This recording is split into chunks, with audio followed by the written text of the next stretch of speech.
Დაბრუნდით კვლავ პირდაპირ ეთერში, გადაცემის ამ ნაწილში სოციალური თემატიკა გვაქვს. ჩვენი სტუმრები არიან ლევან ხაბეიშვილი, ახალი საქართველო, ზურაბ ქადაგიძე, ახალგაზრდული ცენტრი. მოგესალმებით, დიდი მადლობა გადაცემის მონაწილეობისთვის. დღეს ჩვენ მქონდა 2 საათზე სოციალურ საკითხებზე დისკუსია ჩვენს ეთერში. გუშინ ოპოზიციიდან ითქვა, რომ ქართული ოცნების ხელისუფლებაში ყოფნის დროს საქართველოს მოსახლეობა მნიშვნელოვნად გაღარიბდა, რასაც ეკონომიკის სამინისტროს პასუხი მოჰყვა, სადაც სხვა მონაცემები იყო მოყვანილი და ეს გახდა დისკუსიის თემა. ჩვენ ვისაუბრებთ სწორედ ჩვენი მოსახლეობის სოციალურ მდგომარეობაზე, მაგრამ ვიდრე სტუმრებთან გადავიდოდე, მინდა ერთი ვიდეო შემოგთავაზოთ. ეს არის საზოგადოებრივი მაუწყებლის მასალა, 2 დღეა მედიასა და სოციალურ ქსელში ვრცელდება ინფორმაცია, რომლის თანახმად მაღალმთიანი სტატუსის მისაღებად გლეხმა მუნიციპალიტეტში საქონელთან ერთად გადაღებული ფოტოები უნდა წარადგინოს. გამგეობის მიერ მოთხოვნილი დოკუმენტაციის ჩამონათვალში აღნიშნულია, რომ გლეხმა უნდა წარადგინოს სოფლის წარმომადგენლისგან დამოწმებული შიდა მეურნეობის დამადასტურებელი 4 ფოტოსურათი შინაურ ცხოველებთან ერთად. ასეთი არის ინფორმაცია, რომელიც გავრცელდა და იმ შეხვედრაზე იმყოფებოდა სწორედ ლევან ხაბეიშვილი. მას ვკითხავთ ამის შესახებ, ოღონდ ჯერ ვნახოთ ეს ვიდეო. დროხებთან კი არა, შვილებთან და შვილიშვილებთან ვეღარ ვიღებ სურათს. დროხას ენაცვალოს ჩემი თავი. მე დროხას ბან, ვკოცნი, მიყვარს თანყვები, მაგრამ დროხასთან რატო უნდა დამამციროს? მე თავრობა მისე რომ დროხასთან გადავიღო სურათი. ვის მოვიდა ეს გონებაში, რომ დროხებთან, ბოსტანში, ქათმებთან, ღორებთან გადავიღოთ სურათი. თვითონ გადავიღოთ თან 4 სურათი. მაღალმთიანში სურათების გადაღებას მოხდა. დროხასთან ხატავდა სურათები გადავიდეთ პოცა ეზოში ყორე გვაქაშენებული და დაგვენგრა არავინ არ გამომხმაურა უბრალოდ უმატანია სურათები ისიც საწინათ საგდება. ლევან, აი ინფორმაცია, რომელიც სოციალურ მედიაში აიტაცეს, განხილვის თემა ბოლო პერიოდში, შეგიძლიათ გითხრათ ზუსტად რა ხდება, რასთან გვაქვს საქმე? პირველში მოგესალმებით, მივესალმებით თქვენს მაყურებელს, სტუმარს, მოგესალმებით ბუახო. როცა ამასთან დაკავშირებით ჩვენმა ადგილობრივმა წარმომადგენლებმა გვასწრომა, რა თქმა უნდა, დავინტერესდით იმიქიდან გამომდინარე, რომ ნამდვილად არ მიყვარს არც მე და არც ჩემს თანაგუნდელებს ჭორაობით საუბარი, შევეცადე ადგილზე გადავემოწმევინა ამ დოკუმენტაციასთან დაკავშირებული ასეთ პრობლემები, იმიტომ რომ როგორც ჩვენ ადგილიდან გვითხრეს, რომ ამასთან დაკავშირებით ადგილობრივ სერიოზული პრობლემა აქვთ და ასევე, რა თქმა უნდა, აქვთ განცდა, რომ მათ ხელისუფლება დასცინით, ხო? ამიტომ ჩავედი ჩვენ გუშინ ქვემოჭალოვანში, სადაც დაგვხვდა ის სურათი, რაც დაგვხვდა, ადამიანები ფაქტობრივად არიან აღშფოთებულები, მაგრამ მე წამოვიღე ეს დოკუმენტაცია, რომელსაც სახში ურიგებდნენ, ეს ერთსალი თქვენ გქონდეთ გახაზულიც არის. ანუ მაღალმთიანი რეგიონის სტატუსი მიენიჭა ჭიათურის სოფელ ქვემოჭალოვანს, სადაც შემდეგ ადგილობრივ თვითმმართველობამ გადაწყვიტა, რომ გარკვეული დოკუმენტაცია უნდა შეაგროვოს მოსახლეობამ, რითაც უნდა დაადასტუროს, რომ იქ ცხოვრობს. ეს ნორმალურია და გასაგებია, რომ გარკვეული დოკუმენტაცია შესაძლებელი იქნება, მაგრამ მე-4 პუნქტად მითითებულია, რომ შიდა მეურნეობის დასადასტურებელი ფოტოსურათები თან 4 ცალი სოფლის წარმომადგენლისგან დამოწმებული. ანუ სურათს რომ გადაიღებ და მე მითითებულებს შხილებში სურათები გადაღებული უნდა იყოს ძროხასთან, ქათმებთან, ყანაში და საცელებში.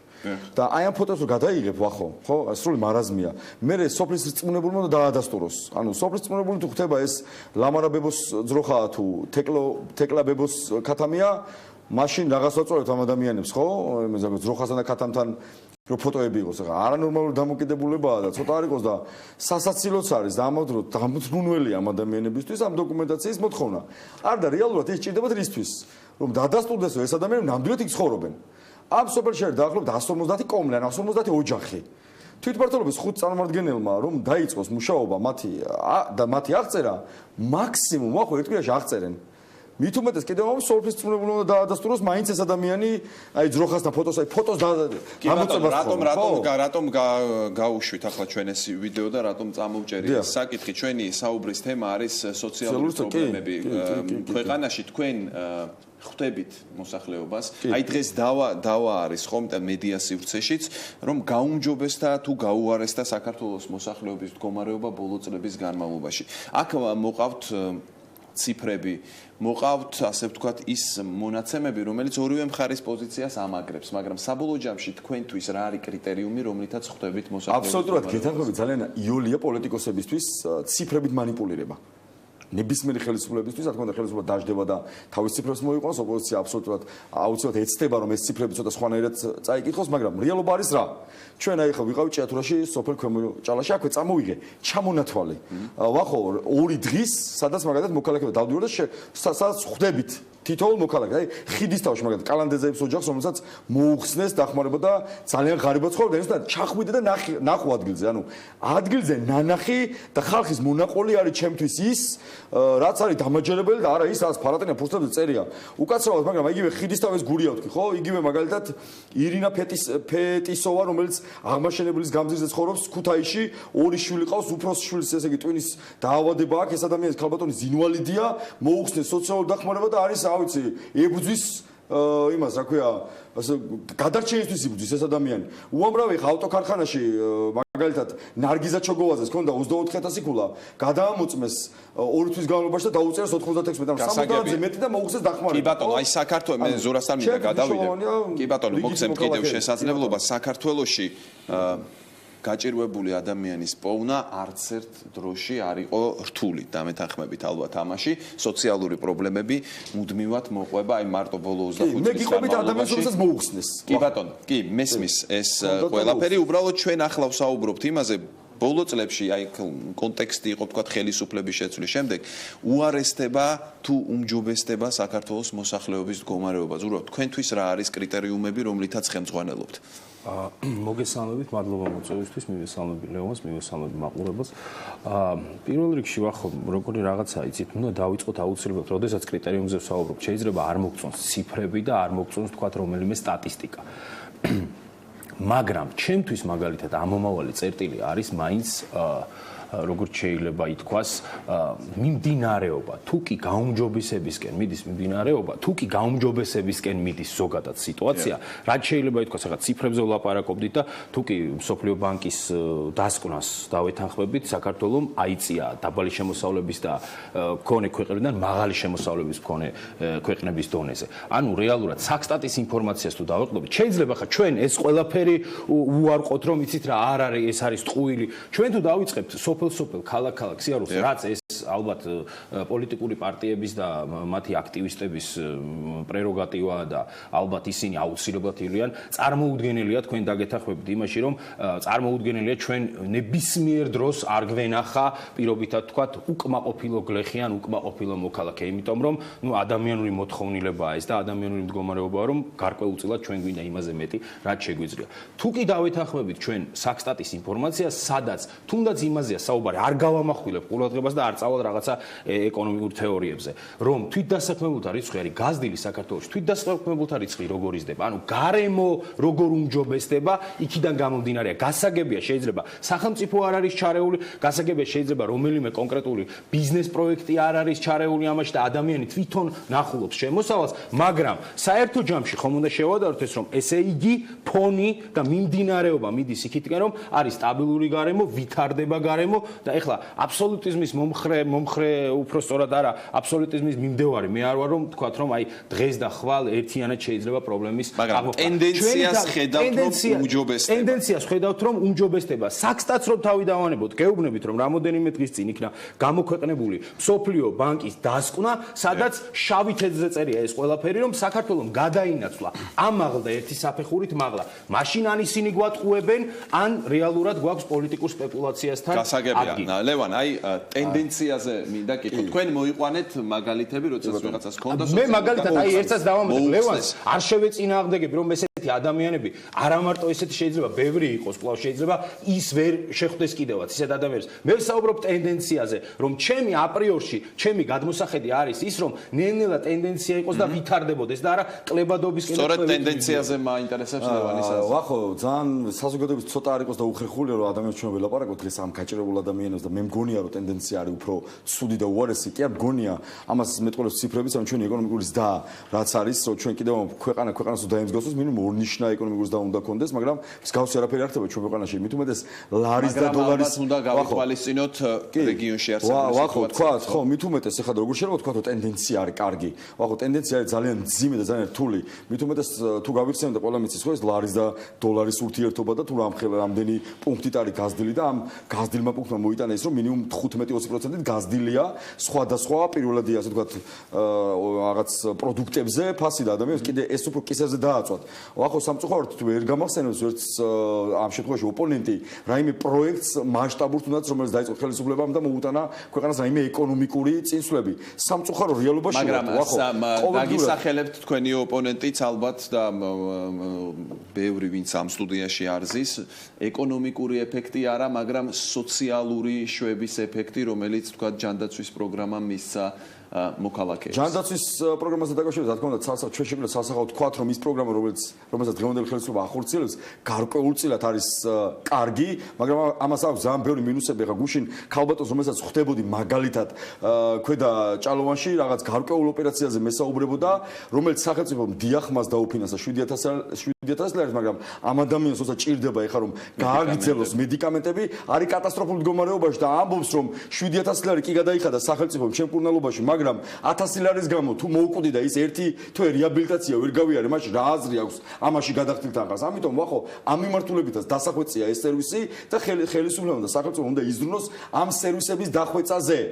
თორე ის რომ საკუთარ ჯანდაცვა არის და ადამიანს აქვს საშუალება რომ ამით ისარგებლოს, რა თქმა უნდა, კარგია. კი ბატონო, აი დადებით ტენდენციებს ვერც ერთი მიმართულებით სოციალურ-ეკონომიკურ სფეროში ვერ ხედავთ. არა ვახო. აი ჯანდაცვას შევეხეთ ერთი. მოდი თქვათ პირველი ხო? ხა გიჟები ხო არ ვართ, ვამბობთ რომ კარგია საყოველთაოდ დაზუსტება, თუმცა ამ მიმართულებით არის ძალიან ბევრი სამუშაო, რომ არ იყოს შავი ხვრელები, მილიონობით ლარი არ იყოს დაკარგული ბიუჯეტიდან და ასე შემდეგ. აი ამას ძალიან სერიოზული პრობლემა უნდა. სხვა დარგებზე ვისაუბროთ, თქვა აი სოფლის მეურნეობა და ასე შემდეგ. ამ მიმართულებით ტენდენციები როგორია? თქვენ გინახავთ რომ სოფლის მეურნეობის მიმართულებით რაიმე სასიკოთო ძროებია და გლეხები არიან კმაყოფილები? მართალია თქვა, დიახ პოლიტიკოსები ვარ ჩვენ და მით უმეტეს საარჩევნო კამპანია მოახლოვდა სულ რაღაც ორი თვეა რაც ამ მიმართულებით. სასაცილოდ მე ჩვენება ვისაუბროთ იმაზე რომ უკეთესი ტენდენცია ჩვენ უარეს მდგომარეობაში ვარ, ჩვენ ძალიან ბევრი პრობლემა აქვს და რატო გეტყვი?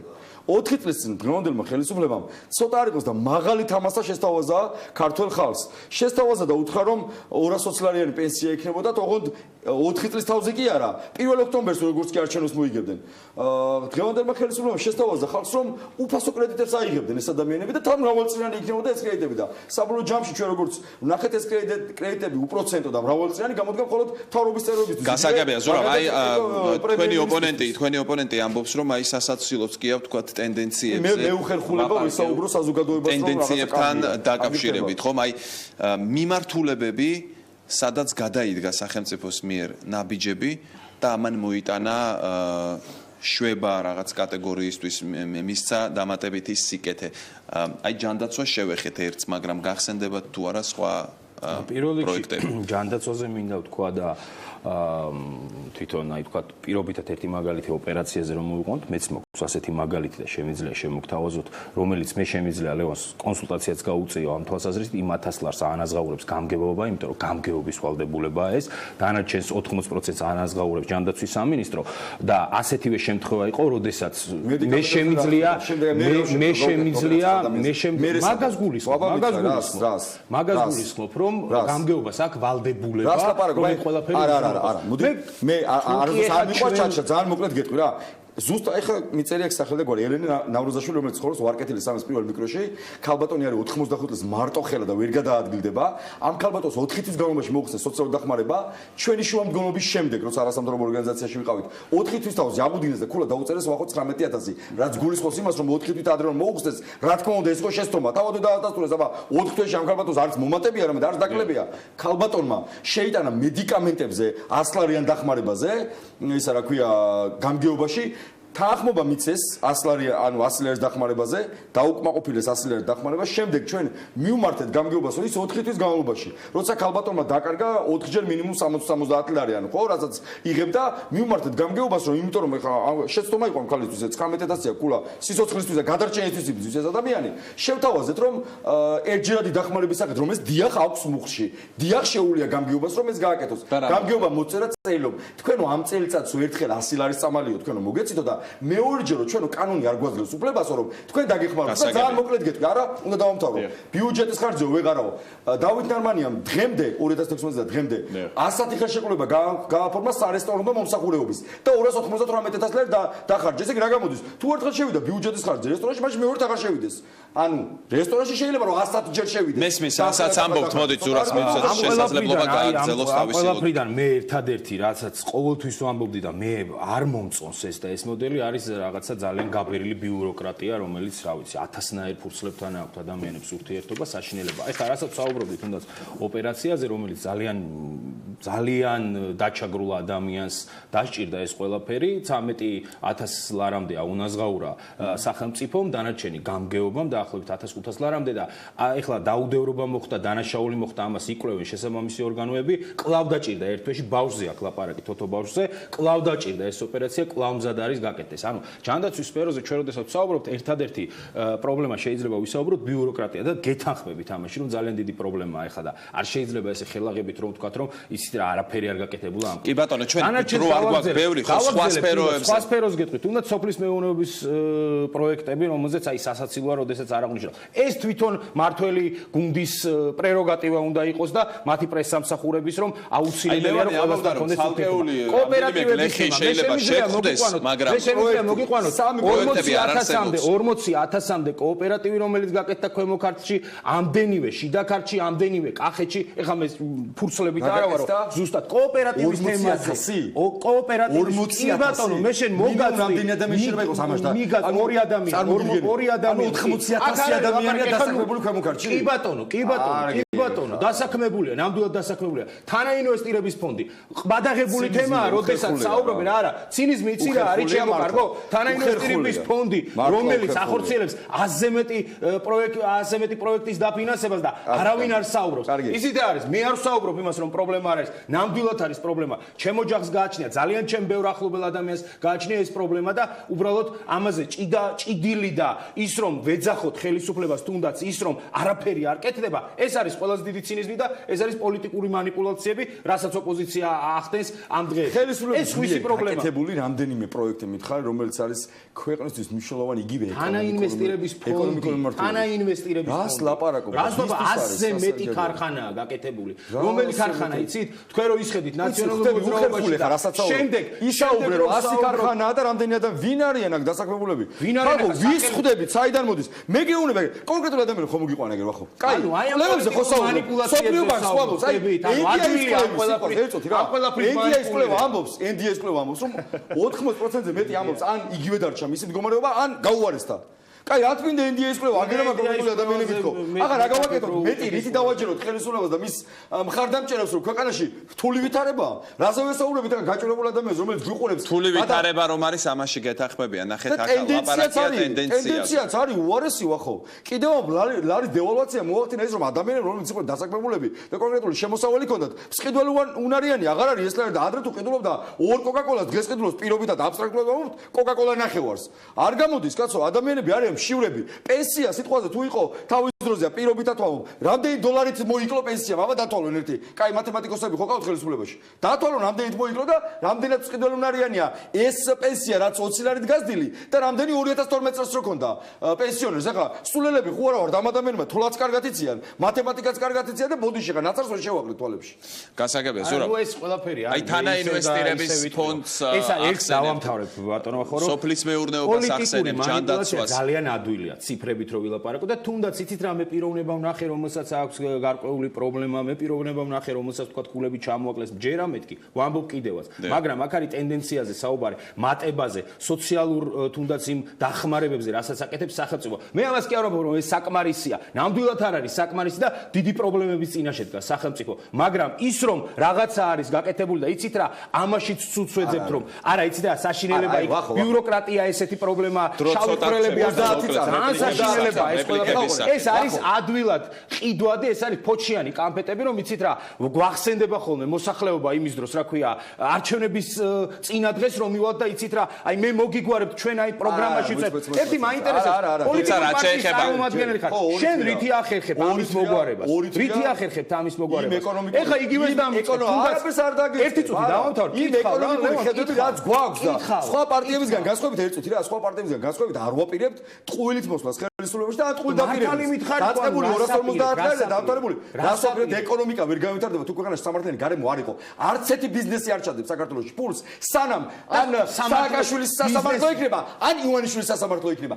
სანამ მაგაზე თანახმა ხართ, ხო რომ სააკაშვილის სასამართლო ბოდიში ხო თანახმა რა, აბა რას გეუბნები? და მაგაზია პარტია ხო არ გერევა. ხო მაგრამ არა, პარტია როგორ არ მერო კარგი რა ლევან ეხლა. ეს ვაქცინაციის შეყრა ხა. როგორ შეიძლება თქვენი ლიდერი არის ვაშაძე არის ცნობილი ადეიშვილის კადრი. თქვენ თვითონ ბრძანდებოდით ნაციონალური მოძრაობის წევრი და უბულავას წარდგენილი იყავით ვარკეთილში, პასუხისმგებლობის აღებაც არ გინდათ, ხო ხდები? სააკაშვილის სასამართლოზე მესაუბრები და პასუხისმგებლობის აღება არის. ბოდიში ხა სასამართლო სისტემაში არც ვერ ყოფილა, არც გიორგი ვაშაძე და სისტემაში სადაც იყო ამ ადამიანმა დადო კონკრეტული შედეგი, მათ შორის საქართველოს დღემდე ამაყობს ამით. ეს არის ფაქტი, საჯარო რეესტრი. საჯარო რეესტრი. დიახ. გასაგებია, მაგრამ ამ საჯარო რეესტრის მეც დამაყობს. ამით შეიძლება აპრავება უკაცრავად ამ სიტყვაზე იმ საშინელებების რაც ადეიშვილის კაბინეტში. კარგი, დრო აღარ აქვს. ზუსტად ბიზნეს გარემო სხვა სტუმრებიც მელოდებიან. რუიანი უნდა წავიყვანო კიდე მოკლედ თუ შეიძლება. 2 წუთი მინდა. 2 წუთი არა გვაქვს ლევან, იმიტომ რომ ახალი გადაცემა იწყება კიდევ რომ ასევე მე უნდა წავიყვანო, მაგრამ სხვა სტუმრებიც ველოდები. 30 წამი მინდოდა, ანუ იმ ადამიანის ჩამონათვალი, რომელიც მე გითხარი რამდენიმე სტატისტიკურად, ხო, მე ვიყავი სხვაზე გურიაში, იგივე ქუთაისში, იგივე ჭალოვანში სადაც ვიყავი და მე გეუბნები ათობით ადამიანზე, რომელიც არის გაჭირებული და ძალიან ცუდ მდგომარეობაში და ესეთი ადამიანი არის ათეულობით, არანაირი სტატისტიკა, არანაირი კვლევა ამას არ ჭირდება, რომ ადამიანებს კიდევ უფრო უჭირდა. რა მინდა თქვა, სოციალური დახმარება ხომ მოვიტანი აქ რომ მოუხსნეს ამ ადამიანებს. რამდენიმე თვის წინ თბილისის 215 ბაღში ქართულმა ოცნებამ დანიშნა მისივე აქტივისტი ქალბატონი სახელსაუწყო გვარს ვიტყვი ხიზანიშვილი ბაღის დირექტორად. აპრილის თვეში, ივნისის თვეში ბაღის დირექტორი ირიცხებოდა კიდევ სოციალურ დაუსვენთა ბაზაში და სარგებლობდა ამ სერვისით. აი ეს არის დღევანდელი სახე ქართული ოცნების. გმადლობთ გადაცემაში მონაწილეობისთვის. ლევან ხაბეიშვილი და ზურაბ ქადაგიძე იყვნენ ჩვენი სტუმრები. რამდენიმე წუთში უკვე რვიანით დაგიბრუნდებით პირდაპირ ეთერში. დებატები გვექნება. დღეს იცით რომ დაპირისპირება მოხდა თელავში, მათ შორის ფიზიკური დაპირისპირება სოციალისტური საქართველოს წარმომადგენლებსა და ადგილზე შეკრებილ ადამიანებს შორის, მათ შორის ერთ-ერთი იყო ჟურნალისტი რომან ქევხიშვილი, რომელსაც ფიზიკურად შეეხნენ და ჩვენ დღეს დებატები გვექნება სტუდიაში. სოციალისტური საქართველოს წარმომადგენლები, ნაციონალური მოძრაობა